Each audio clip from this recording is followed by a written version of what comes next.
നമസ്കാരം. ട്രിവാൻഡ്രം അഡീനിയംസിൻ്റെ മറ്റൊരു വീഡിയോയിലേക്ക് സ്വാഗതം. ഇന്നത്തെ എപ്പിസോഡ് ഇൻഡോർ ഗാർഡനിങ്ങിൽ സാധാരണയായി സംഭവിക്കുന്ന അബദ്ധങ്ങളെക്കുറിച്ചുള്ളതാണ്.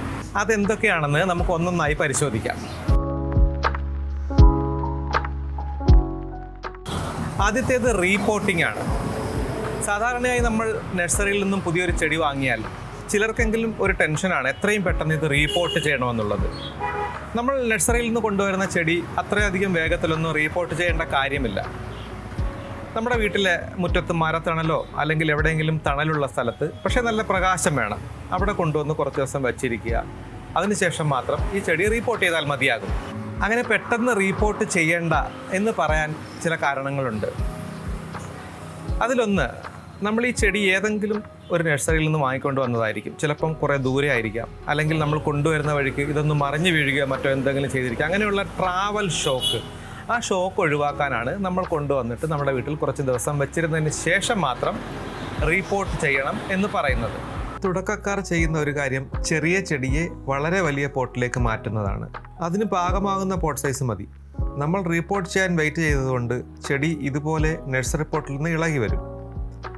മണ്ണൊക്കെ ഇളകിപ്പോയി ട്രാൻസ്പ്ലാന്റിംഗ് ഷോക്ക് വരികയുമില്ല.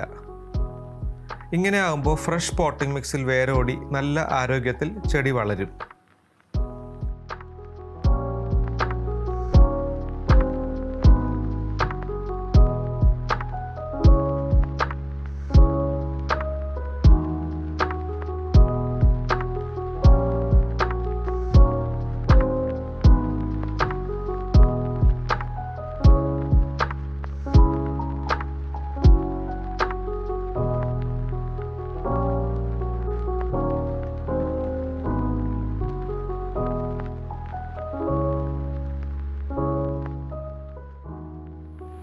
കഴിഞ്ഞ വീഡിയോ ഇൻഡോർ ഗാർഡനിങ് ലൈറ്റിങ്ങിനെ കുറിച്ചായിരുന്നു. നേരത്തെ അതേക്കുറിച്ചൊരു വീഡിയോ ചെയ്തിട്ടുണ്ട്. കഴിയുമെങ്കിൽ അതൊന്ന് കാണാൻ ശ്രമിക്കുക.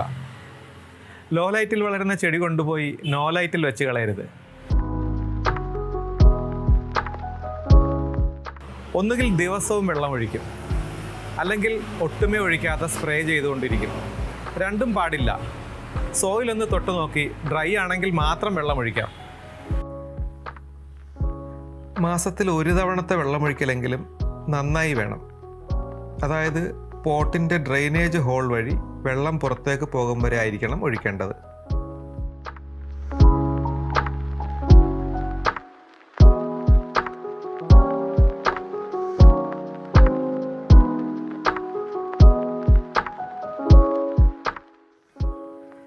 അതുപോലെ ശ്രദ്ധിക്കേണ്ട മറ്റൊരു കാര്യം, കാക്ടസിൻ്റെയും സക്യുലൻസിൻ്റെയും വാട്ടറിങ് വേറെ രീതിയിലാണ്.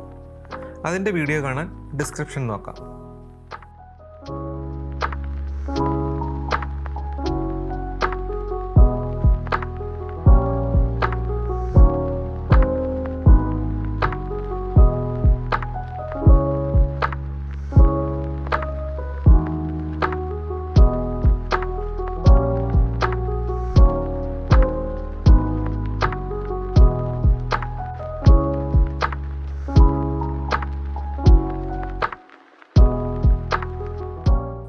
പിന്നെ ചെറിയ രീതിയിൽ കീടബാധ കണ്ടാൽ വലിയ ടെൻഷൻ അടിക്കേണ്ട കാര്യമില്ല. തുടക്കത്തിൽ കണ്ടെത്തുകയാണെങ്കിൽ ഐസോപ്രോപ്പൈൽ ആൽക്കഹോൾ, അതായത് സ്പിരിറ്റ് കൊണ്ട് തുടച്ചു കളഞ്ഞാൽ മതി.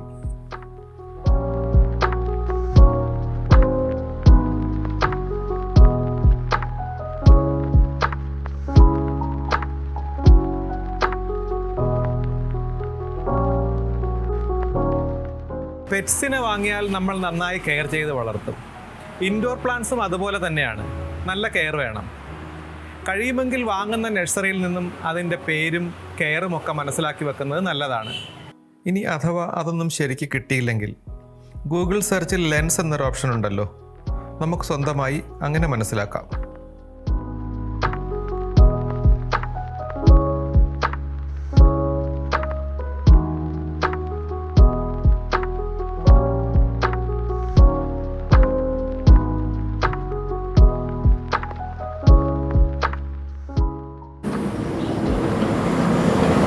ഇപ്പോൾ ഇത്രമാത്രം.